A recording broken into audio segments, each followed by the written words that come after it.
Hi everyone, welcome back to Finance Plus Plus. Today, we're going to cover the basics of the stock market, perfect for those of you who are just starting your investment journey.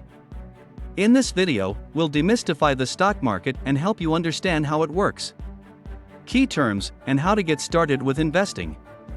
Don't forget to hit that subscribe button and ring the notification bell to stay updated with our latest content. Let's dive right in.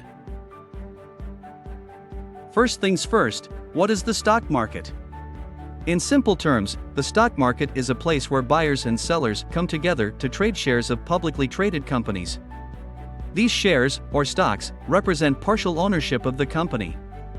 When you buy shares, you become a shareholder, and your investment increases or decreases in value based on the company's performance and market conditions.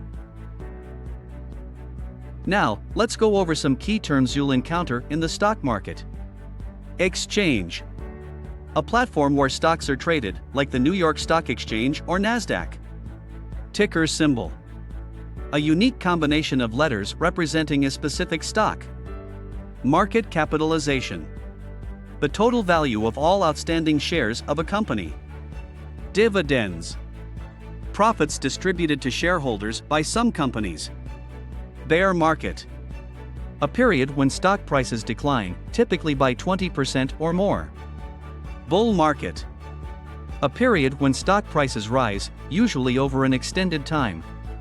These terms are just the tip of the iceberg, but they'll help you understand the basics as you start investing. There are two main types of stocks, common and preferred. Common stock. This is the most common type of stock that investors buy. Owners of common stock typically have voting rights and receive dividends. Preferred stock. Preferred stockholders have priority when it comes to dividend payments and claims on company assets in case of bankruptcy. However, they usually don't have voting rights. It's essential to understand the differences between these types of stocks as you build your investment portfolio. So, how do you buy and sell stocks? You'll need to open a brokerage account with a brokerage firm, which will act as an intermediary between you and the stock market. You can choose between traditional full-service brokers, discount brokers, or online brokers, depending on your preferences and needs. Once your account is set up, you can place orders to buy or sell stocks through your broker, either online or by phone. You've probably heard of stock market indexes like the S&P 500, Dow Jones Industrial Average, and NASDAQ Composite. Indexes are used to track the performance of a group of stocks, representing a specific segment of the market or the market as a whole. These indexes help investors gauge the overall health of the stock market and compare their investment performance against a benchmark.